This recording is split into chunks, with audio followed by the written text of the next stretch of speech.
Foyda qilamiz kanalning qadrli obunachilari. Bugungi obzorimizda keng assortimentda bo'lgan inkubatorlarimizni olib kelib qo'yganmiz. Ular katta kichiklarga keladigan bo'lsak, 36 talik, 64 talik hamda 128 talik va 192 talik bo'lgan inkubatorlarimizni olib kelib qo'yganmiz. Videoda oxirigacha ko'ringlar. Bular sizlarga ishlash prinsiplarini, narxlarini aytib o'tamiz. Videoga like bosib, kanalga obuna bo'lib, sesdan chiqmasin. Hozir biz sizlarga eng kichkinasi ishlatib beramiz. Ichidan zapasoviy ishlash prinsiplari nimalar chiqadi desanglar, o'sha instruksiyasi chiqadi. Inkubator o'zi aslamnoy, keyin tuxum ochib chiqqandan keyin cho'chalarga dom beradigan. Keyingisi cho'chalarga ochib chiqqandan keyin suv ichiradigan.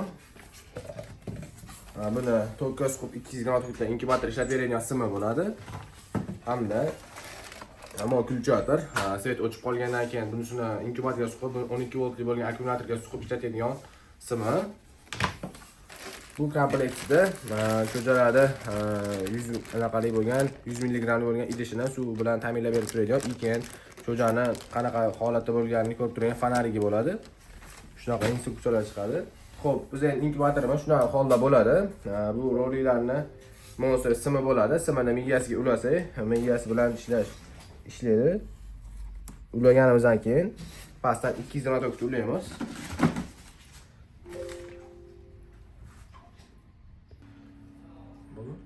Hop, 220 voltga ulaganimizdan keyin xuddi shunday ko'rinishda bo'ladi inkubatorimiz. Bu hozir ishlash bunaqasini ko'rsatib beraman.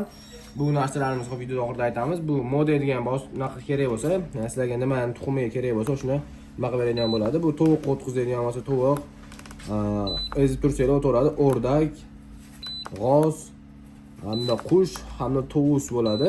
Biz hozir tovuqlisi kerak. Tovuqqa qo'yib turib, tovuqqa qo'yganimizdan keyin tepada graduslarni ko'rsatib turadi. Graduslar nima desanglar, tepada turgan BTM degani inkubatorda bo'lgan issiqlikni ko'rsatib turadigan nimasi, datchigi, BXUM esa ichida inkubator ichida namlikni ko'rsatib turadigan narsasi.